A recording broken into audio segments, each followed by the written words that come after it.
told you, I got you. You hearing me? You hearing me? I'm just letting you know.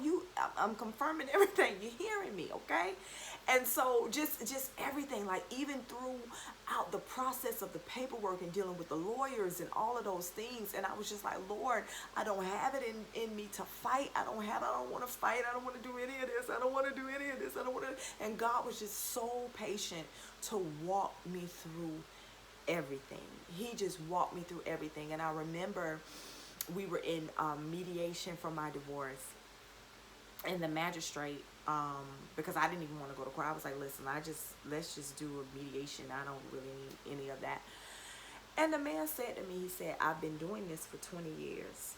He said, I have never, he said, there is a light on your face that I cannot explain. And he said, I've never seen anybody handle this the way you have. He said, I just have never seen this before. And I said, really? He said, yeah. And so they ended up calling me like the following week to ask me if I would come in and do some type of panel. And the question was, how did you get to happy? And I was like, honestly, I'm really floating and gliding by the grace of God. And so, because at this point, and even now, here I am, years later, I still don't have answers as to why we got divorced. My ex-husband never told me why he wanted a divorce. He just was gone. That's pretty much. So I never got the explanation. I never got the quote unquote closure. I never got any of that. It was just, that was it. Like, so I never got the understanding of what happened or anything like that. So for me, it was always this aching, like I needed to know why. God, I need to know why. I didn't even get the respect of knowing why, God. I didn't understand why. And I got to a point that the why didn't matter. That it didn't even matter anymore. And that I could not control the emotions or lack thereof or whatever that was of another person. I can't, and this is not to demonize anybody, but I had been putting myself as the, like, oh, he did that because of me, and it was because of me, and it's because of me. And so, and I want to encourage women who are feeling like, oh, it's because of me, and not that I was a perfect wife, or not that you're a perfect person or whatever, because we all make mistakes. We're all flawed. But one of the things that I have to say, when you're dealing, in a situation where there is betrayal, or there's a situation involved like that, you don't blame yourself for that. The Bible talks about when a man sins, he is drawn away by his own desires and enticed. Okay? I'm not going to inflict any additional pain on myself or blame on myself because that person did what that person did because of what was in them.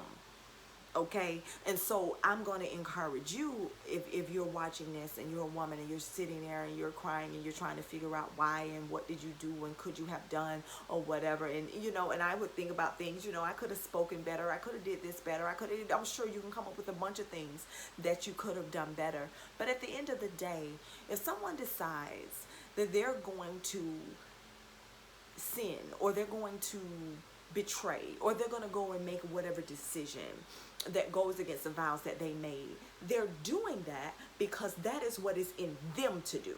And so I'm not going to take on the brunt of your bad decision. Like, no, I'm not going to do that. And so, and that still doesn't mean I have to be angry. That doesn't have to mean that I have to be bitter. You're going to feel anger. You're going to feel pain. But that doesn't mean that I have to be bitter about anything that has happened. And so that was another lesson that I had to learn over time. One of the other lessons that I had to learn was that my identity wasn't wrapped up in who I was married to. I'm still viable. I'm still worthy. I'm still worth just as much as a single woman as I was when I was married. I'm still anointed. I'm still called. I still have purpose. I still have dreams. I still have talents and gifts. I still have influence. I still have impact, even without being married. And so the same thing goes to you. Same thing is for you. Um, that doesn't, quote unquote, add value to your life if you're, like, oh, because I'm married I have more value than if I'm not married. That's not necessarily true. That's not the truth of the matter. Marriage is very advantageous. It's very, it's a union made by God. I honor marriage, but Kiki is still Kiki, Kiara is still Kiara, and I'm still worthy. Even if I'm not married, even if I'm divorced, I'm still worthy, and I'm still able to go out and do the things of God, even being divorced. So that's another thing, especially when you're raised in church. A lot of times, there's a stigma for people who are divorced. You're raised, and my parents were married until, were married for 34 and a half years before my dad passed away in 2010. So I didn't know divorce. I didn't know all my siblings still married. What the ones that were married, they still married. And so, being the only one to be divorced, so you come up with these titles for yourself, like, I'm the only one. I'm in this box, and I'm the only one. I'm the ugly duckling that's over here, and I have the ugly D word on my cage, on my gilded cage, and it's just so, and it's like a lot of those things I was putting in my own mind, because my family wasn't thinking that way about me. They weren't at all. And even if people outside of my family was thinking that way about me, I don't know you well enough to care. So I had to kind of let that go. But that was another thing that I had to learn. And that it's okay to start over. It's okay to, I got it wrong. You know what I'm saying? I just got it wrong. Yeah,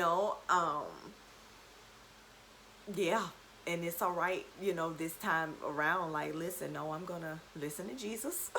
I'm going to slow down. I'm going to trust his timing. I'm going to do what he says, and when God is ready, God's going to bring everything that has been purposed and planned for me into my life, period. And it's going to be with a person, a man who loves God, who we value the same things, and we're going in the same direction. And that's, and so just kind of learning from your mistakes, and it's okay. And that you don't have to wear a badge of shame, and you don't have to worry about the cloud, that whole idea of a cloud being over your head, and it's like, you're the rejected one, because I felt like that. I had times where I was so broken that my friends would have to call me and literally pray. They would pray for me, or like read scriptures and pray scriptures over me, because I couldn't talk. Couldn't even talk. They would just call me, pray for me, and I would just sit there and just cry, because I couldn't do anything. And I thank God for friends like that, because God sent these people into my life, and they were like, they're absolutely amazing. They still rock. And so I know the story was kind of all over the place. I know it kind of, I'm gonna have to edit it up to kind of make it make sense, but that's pretty much it for right now. I'm probably gonna have to do a series and kind of it, because it was so many things that happened, and I don't want to go into details of what happened, but I do want to share about my healing process and what God did for me, and how God healed me, and how God got me to this point where I am like bold as a lion. Okay, bold as I take your head off in the spirit, okay? And not feeling ashamed anymore, and just being proud of who God made me. Like, it was a process to get to this point, after having dealt with the devastation of not just divorce, but, losing my son, and losing both parents. I lost both parents. My dad died before I even met my ex-husband, but my mom died after that. Just dealing with all of the things that I had to deal with, along on top of that. But how God got me to the place where I can stand flat-footed, bold as a lion, proud as everything, just like, I'm just so excited about life. And so it was a process to get there. So Yeah, I'll probably do a video about that and kind of break it down a little bit more. But God bless y'all. Good night.